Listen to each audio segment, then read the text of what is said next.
daawwattoota keenyaa kun ofiidha nagaan keenya isiniif haa ta'u har'a sagantaa addaa isinii qabannee dhiyaanneerra an sagantaa kana warra dhiyeesse keessa allalistuun jedhama kan wajjin jiru aanneetii fi Taliilleedha. Har'a keessummaa isiniif qabannee dhufnee jirra. Keessummaan keenya immoo Taliillee Daanyee Baayisaa jedhamti. Taliillee Daanyee Oromoo jaboo biyya alaa keessa jiran keessaa tokko.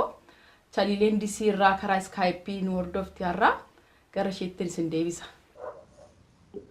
Fayyaa keessanii hundi keessanii baay'ee galatoomaa Oromoo View Show keessan irratti na afeeruu keessanii show keessan baay'een jaalladha galatoomaa.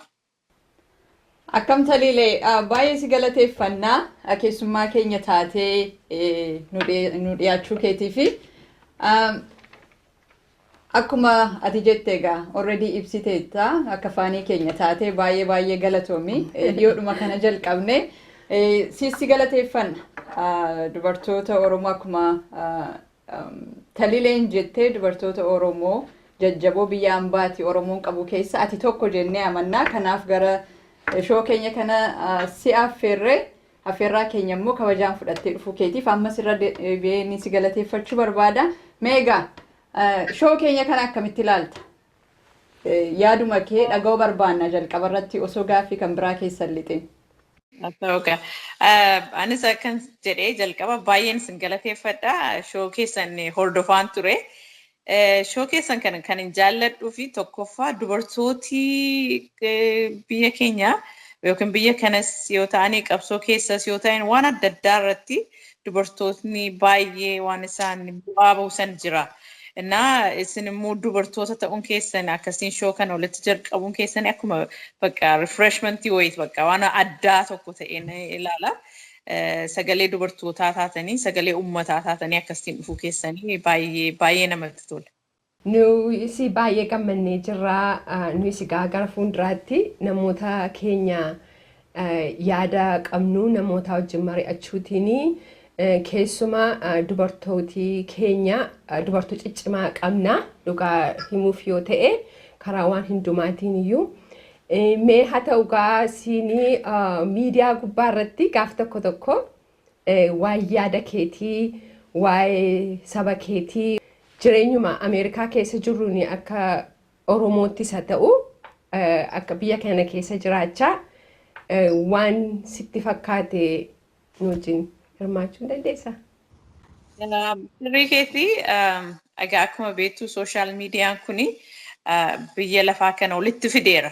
Nuunis egaa yeroo biyyaa baanu qaamaan achi baane malee sammuudhaanii yaada keenyaanii biyyaatii hin baane. Si hundaa waan hordofnu sooshaal miidiyaa irratti hin hordofnu.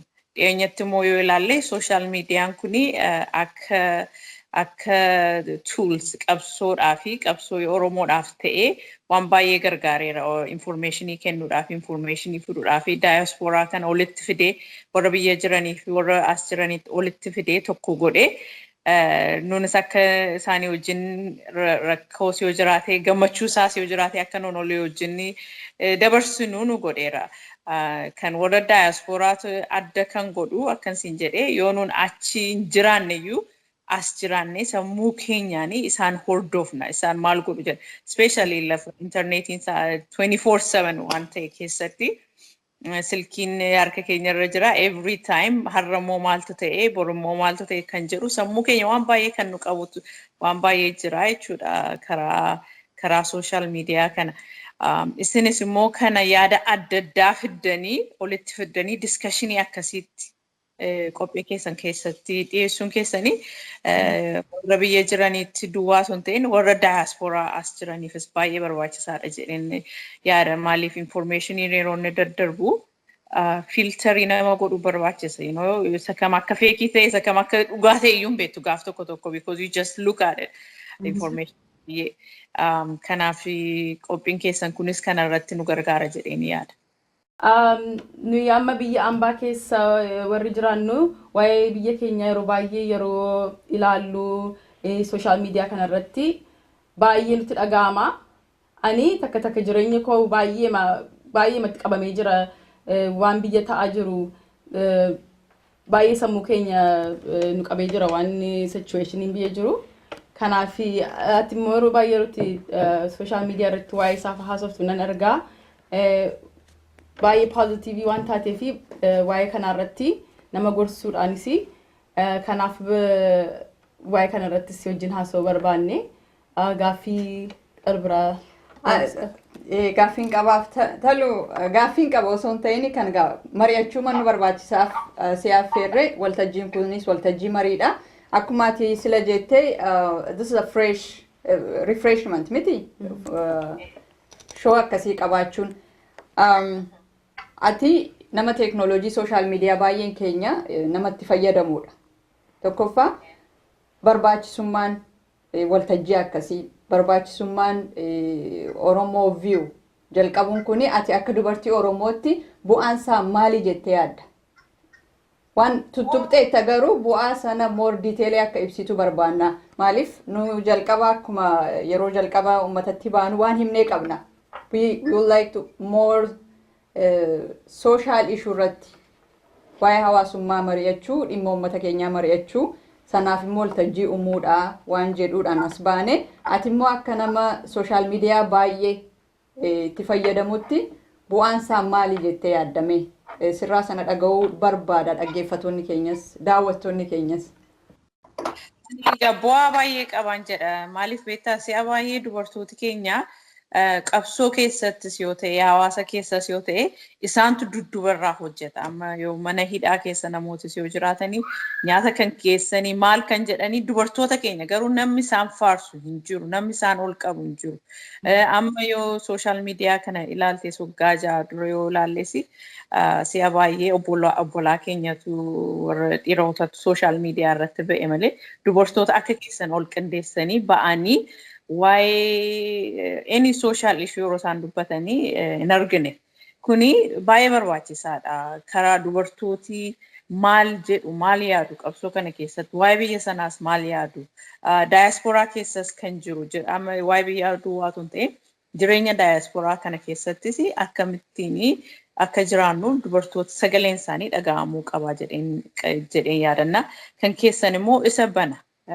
Yaada dubartootaa fidee dubartoota akkamittiin akka isaan dubbachuun irra jiru godha jechuudha Oromoo keessatti. Oromoo keessatti duwwaa tun ta'in gara warra kan biraattis yoo ilaalle waan akkasii waan jiru natti hin fakkaatu dhugaa dubbachuudhaaf dubartoota walitti qabee akka kana discussionii kan godhu yaada dubartootaa fidee kan discussionii godhu waan jiru natti hin fakkaatu. Warra kan biraa warra obbolaa keenya exclusive gochuutu hin ta'in garuu sagaleen dubartootaa dhaga'amuutu irra jira jedheen amana. Because dubartooti waan hundumaaf we are a backbone jedhee sana amanuuf jechuudha. Yaa sirriidha sirrii jettee sadii amma haasofte hundumaa irratti ittiin amannaa hundumti keenya maaliif kan nuyi ittiin mari'annee kana goones kanaaf maaliif dubartoota gara waltajjiitti dubartoota duwwaatu hin ta'in dhiirotas waamna haa ta'u iyyuu malee yeroo baay'ee sooshaal miidiyaa irratti keessumaa dubartoota Oromoo keenya akkas ba'anii waan ittiin mari'annu jedhu jiraachuu jiru garuu kana hojii keenya jennee saba keenyaaf hin ta'a kan jennu waliin mari'anneetu kana goone har'a gaa'atiin wajjin akkas argamtee yaada keenya wajjin hirmaachuu keetiif guddaa si galateeffannaa yaadi nuyi qabnus kanuma. Mee gara fuulduraatti kan si gaafachuu barbaadu akkamii gorsas yoo jiraate moorii waan gochuu jiru yoo jiraate biyya kana keessa teenye biyya keenyaaf sababa baay'ee hawwinuuf waan baay'ee gochuu sababa yaadnee fi mee waan moorii irratti haasoftu qabda? Tun gaaffii keessa kana tun siin deebisin duraas tokkosuma waan jechuu barbaaddu maaliif akka anneen isheen sila gaafatteerra dubartootaan at least durbaan kan ta'u shoon jira jedheen amana biyya keessatti faanyee shoo I think kan jedhamu tokko jira natti fakkaata biyya keessa kan Oromiffaadhaani baay'een jaalladha ishee koomediyaanii wayiiti garuu nama baay'ee interview gooti. Kan keessan garuu adda kan godhu dabalee diasporaa waa'ee diasporaa siin haasoftu jechuudha amma diasporaa keessatti waan baay'eetu hawaasa baay'eetu hojjetamu jira kan hojjetamu narra jiru. Waa'ee biyyaa duwwaatu yaannu waan asii immoo jireenya namni akkamittiin akka jiraatu narra jiru.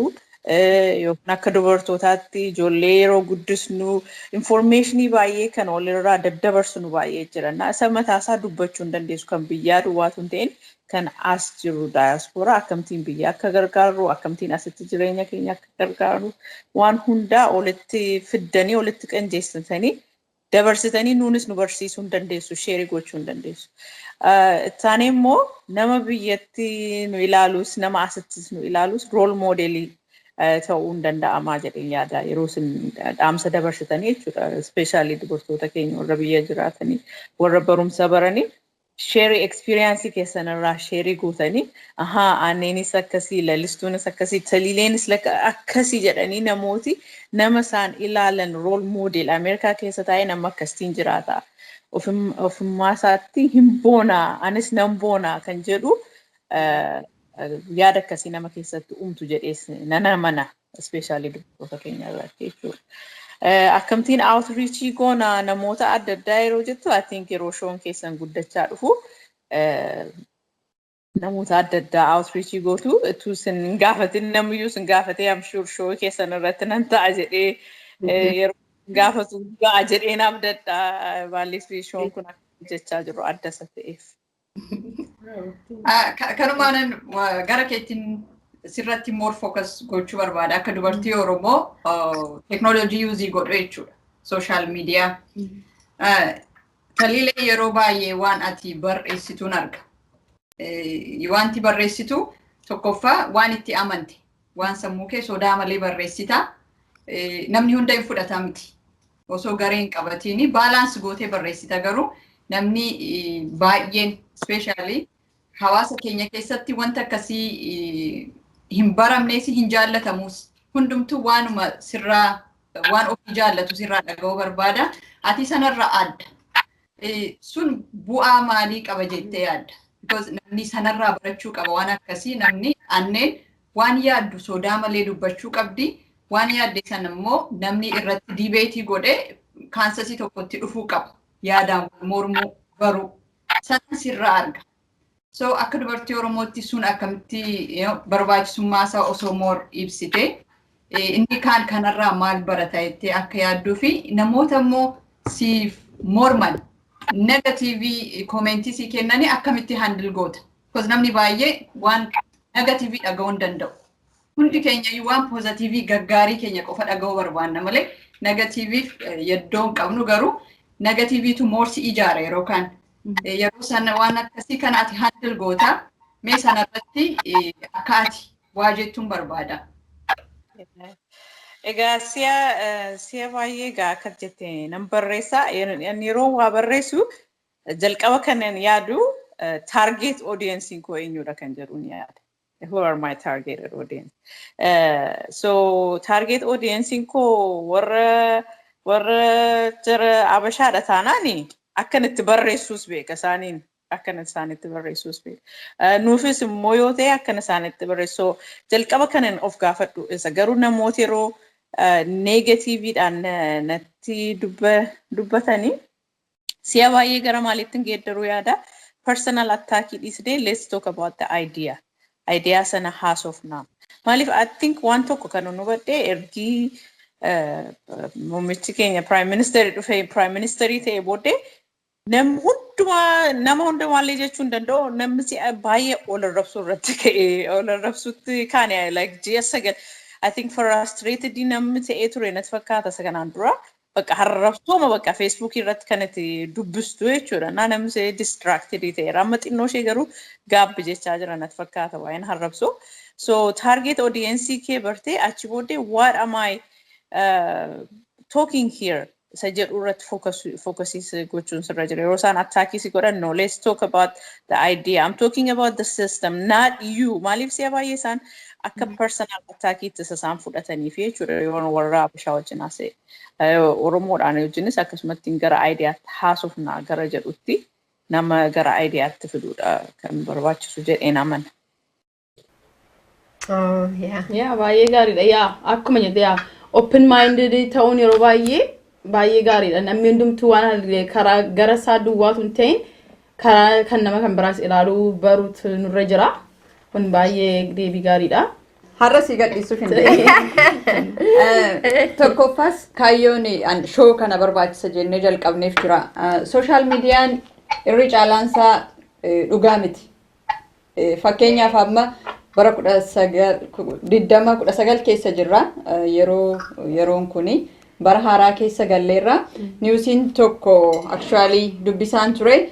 2018 was a rough year for truth online jedha.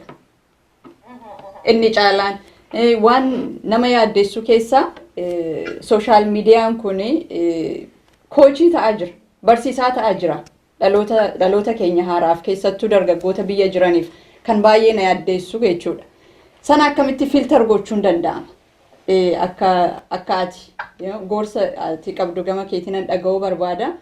Kamtu dhugaadha, kamtu sobaa? Facebook irratti namni tokko maqaa baay'eedhaan banatee waan sobaa facaasuu danda'a. Namni keenya garuu carraa ittiin filter godhu waan hin qabaanneef hunda amanuu danda'a jechuudha. Kun it's a dangerous even the western world miti biyyuma guddatee keessattuu. So namni keenya kana akkamitti baalaansii gochuu danda'a? Dhugaan kamii sobni kamii jedhee isa gaarii ta'e itti fayyadamee isa gaarii isaaf hin taane immoo akka bira dhiisee darbu jechuudha. Gorsa keen kanarraa dhaga'uu barbaada. Sababni isaa an baay'ee miidiyaa beekamaa hin taane hin tuqus hin dhaggeeffadhus.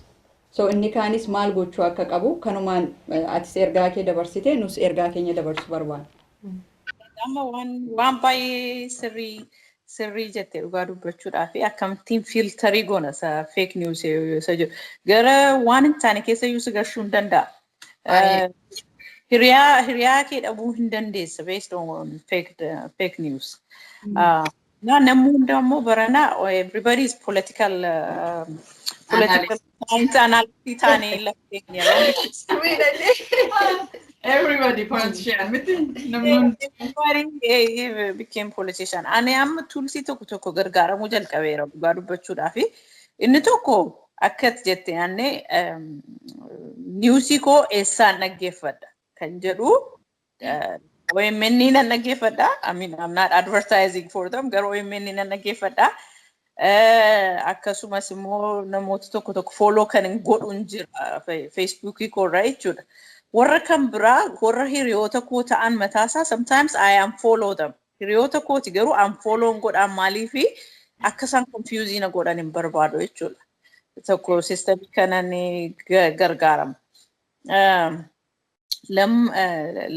Lammaffaa immoo akka taate jettee mataasaa gaaf tokko immoo just to see what the other things maal jedhu warri achi jiran immoo jedheeni gaaf tokko isaatiin nan dhaggeeffadha. What are they saying? So that helps me to challenge them. It helps me to challenge them, you know? Like I know where they're coming from. Esa akka isaan argatan oduu isaanii kan isaanis beeka kan koos nan dhaggeeffadha jechuudha. Then I balance and then I say this is where esa akka isaan dhaggeeffatan iyyuu intanii jedha. Kan biraa immoo yeroo nuun Facebook irratti dabarsinu baay'ee xinneessu nurra jira miti. Amma hundi keenya ijoollee qabna. Sa'aatii baay'ee Facebook irratti yeroo dabarsinu we can and I'm personally ijoollee koo irratti yeroon itti fookasii gochuu dadhabu baay'ee jira. Yeroo isaan mommy we're talking to you ምናምን yeroo jedhani I'm like trying to answer as a Facebook namanatti deebiseetti kanaafi yeroo banatti gallu anis abbaa manaan koos amma dandeenyetti silkii keenya gooda sitti dhiisne amma nu raffisnutti we kind of focus and nasa matasa limit your time on how many hours you are on Facebook so jedhun matansa filtering gochuudhaaf si gargaara jechuudha. Tokkomo sadaffamo before we conclude on something yeroo fudhachuun nu barbaachisa. Bakka kun gaadha maaliif si abaayama photo tokko fuudhanii asiifacha waceeru. Cal jedhanii ilaalanii maybe give it 24 hours. Achi booda after 24 hours the truth will come. Maal akka ta'e namni sun eenyu akka maal akka ta'e eessaa akka dhufe hundi isaa sanni dhufuu fi like tacticii adda addaa nama ofiisaatii gargaaramuu hin danda'an jedha. Egaa taliile isaa amma aannan si gaafatte kana yaada ati jette kana anis yaadi koo waan akkasiiti. Yeroo baay'ee itoo miidiyaa biyyaayyuu tuun ta'inni warraan baa keessa jirru ani personally baay'ee politikaa faaloon godhaa niwusiinan ilaalaa namooti baay'een akkamitti faaksii niwusii ilaaltanaan jedhu faaksii niwusiinan ilaalaa CNN hundumaa ilaaleen kompeerii godhe isa kamtu gaariidha isa kamtu gadheedha jedha malee yeroo baay'ee miidiyaa irra gaafa baanee ilaallu saayidii tokko duwwaa yoo fudhannee ilaallee nu dogoggorsuu danda'an because isa kaan immoo yaada warra kaan immoo dhaga'uun nurra jira akkuma nuyi yeroo baay'ee nuyi asii taanee anaa aanee taliilee taanee yaada adda addaa qabaannee yaada keenya kompromaayizii gochuu sababa nurra jiruu fi yeroo baay'ee niwusii irratti iddoo hundumaa niwusii hundumaa baannee ilaalaa jechuudha akkuma kanas biyyaas akkuma jettee anis isaatiin na dhaggeeffadha namooti baay'een inni keenya jaallatanii garuu ajis wana baruun barbaada maal isaan akka isaan haasa'anii maaliif isaanis they are the part of biyya keenya so kanaaf yeroo hundumaa ilaaluutu gaariidhaan jedhan yeroo hundaa saayidii tokko fudhannee wanti naa jechuurra baalaansii goone isa sanas dhaggeeffannee isa barbaanne keessaa fudhanne isa barbaanne immoo hin fudhannu sammuu keenya ittiin ofiin dhiphisnu jechuudha yeroo baay'ee namni maal jedhaa abaluutu akkas jedhee intinaan godha jedhu like anfaaloon godhaa yookiin immoo bilaakiin godhaa no bilaakiin godha hundumaa ilaalla maaliif teeknooloojii saaba ta'eefi waan hundumaa baruu nurra jiras keessas immoo wanti gaarii saaba jiruuf ekspiriyansii irraa argannaa jechuudha so anaan akkasumatti fakkaata aanne kam gaariidha garuu muuxannoo korraan dubbadhaan tokkoffaa baay'een avoiding godha like amma live show namni baay'ee ina mul'ata kan wal arrabsaa wala jedhanii kaani anbanee laalu to be honest tokkoffaa yeroo koyyuu hin qabu maalifan yeroo koo waan akkasirratti I don't want to poison myself of summeessuun barbaadu yoon odeeffannoo barbaada ta'e akkuma isin jettani miidiyaa beekamoo miidiyaa resoursiin isaanii beekame sanarraan argadha kanaachi namoonni kuni anosoonni odeeffannoo miidiyaa daaddaarraa argachuu danda'u jarri kun eessarraa waan addaanaa fidu jedheen dhaggeeffadha namni kana beekuu danda'u qaba sababni isaa namoota akkasiitu saba walitti naqa saba walitti tokkoffaa waanuma hamaa gaafa dhaggeeffattu tokko of cinqita of summeessita jechuudha sammuu kee positive iyyuu yaaduu hin dandeessu because jibbinsa sitti facaasu waan hamaa sitti facaasu akkati personal iyyuu simidha so amman danda'e waanan arguu danda'u ani waanan dubbisuu danda'u tokko namni akka biraatti godhee natti mun irra jiru sana namni keenya hubachuu qaba naman baay'ee beeku yoo ta'eni tarii banee ilaala malee no sana kan biraa akkuma sila jettee ati picture faa maxxansaniitu picture sobaa nama jonjeessu amma you can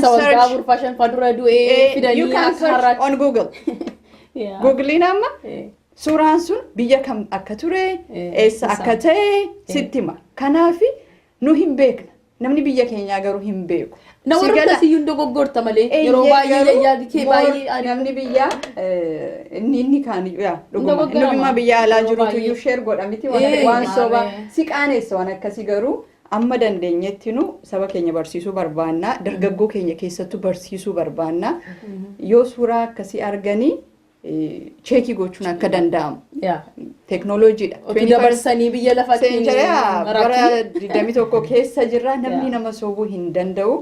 Kanaaf sana namni akka hubachuu qaba. Waan gaarii fudhattee ittiin of ijaaru isan taane sana garuu amma amma dandeessutti ofirraa dhiibu. Kanaaf galatoomiisaa fi sanuma dubbachuu fedha. amma siya baay'ee daayasporaanii waan lama jira jaallannus jibbinus warri biyya jiranii yeroo waa'ee namoota at least warra Ameerikaa keessa jiraatanii yeroo isaan nu ilaalanii waanuma informationii guddaa waan qabnutti fakkaata. Postii keenyas baay'ee hordofuu maal jetti isheen jedhu akkamittiin galeef kunii jedhu akkasitti nu fudhatu. So we have to be responsible waan nuuni maxxansinu jechuudha. warri diaspora. Nuun immoo si'a baay'ee amma nuun an amma ergiin biyya kana dhufe gara waggaa 18 ta'eera. Waggaa 2019 19 ta'a jechuudha. So waa'ee biyyaa yeroo yaadnu sammuu keenya keessa kan jiru sanuun dhiisnee deemnee sana. Baay'ee romaansii qabna waa'ee biyya sanuun dhiisnee sana. Safarri keenya waan geeddarame nutti hin fakkaatu beektaa. That's true. Waan hundumaa immoo bakka waan isa gadhee irraanfannee waan isa gaarii duwwaa yaadna. We build this thing sammuu keenya keessa natti fakkaata. I'm not psychologist. Emphasize it, right? Amma achi booddee yeroo biyya dhannu garuu waan kan biraadha lafarra kan jiruu fi waan sammuu keenya keessa jiru waan adda addaadha. Kanaafi warra diasporaas we have to face the reality. Miti namoota akkatti yaadu. Indagana immoo responsibility ta'uun nurra jira. Waan maxxansinu hunda namni akkamittiin nu hubata jennee yaadu nurra jira jedheen amanaan gara koo. Baay'ee fayyaa ta'e. Ani gara booddeetti deebisee gaaffii tokkos gaafachuu barbaada. Miidiyaa kana yeroo irra baatee haasa'uu jalqabde maaltu si kakaasisiin? Maaltu si dhaga'amnaan kan achi baatee haasa'utti kaate? Ambar ofii kootiin akka baay'ee intini jedhee ofii yaadu garuu isa hiriyoota abashoota wajjin guddadhe isaanumatu yeroo waan maxxinnoo ishee maxxansu dhiibanii lafan jiru kan nagaani isaan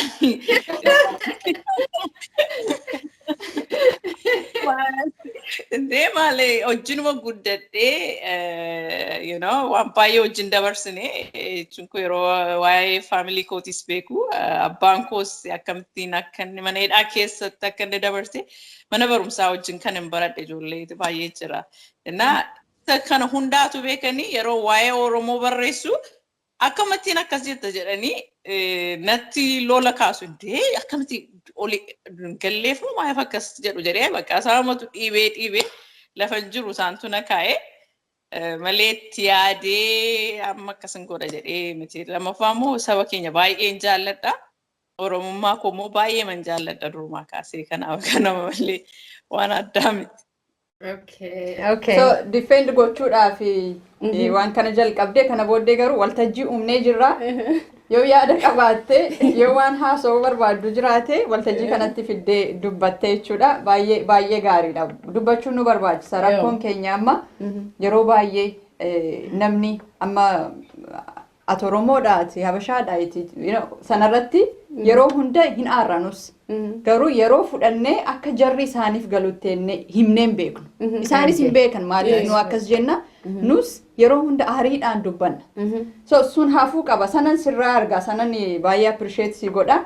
Nus yeroo fudhannee barsiisuu danda'uu qabna. Maaliif sana yaadna yoo barsiifne namni sin beeku si sodaata si jibba hammeenyatu dhalata. Garuu we have to try waan yaadnu sana positively namni inni kaanis akka baratu lammata immoo inni sagalee nama kan biraas dhaga'uu baruu danda'u qabna.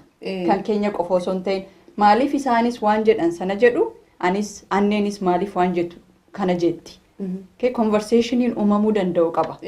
Jaallannees jibbinees biyya tokko keessa jiraanna saba ollaa saba keessa jiraatudha. Jibbinsa facaastee forever hin jiraattu. Garuu addunyaa kana keessatti conversationii waa hunda hiika.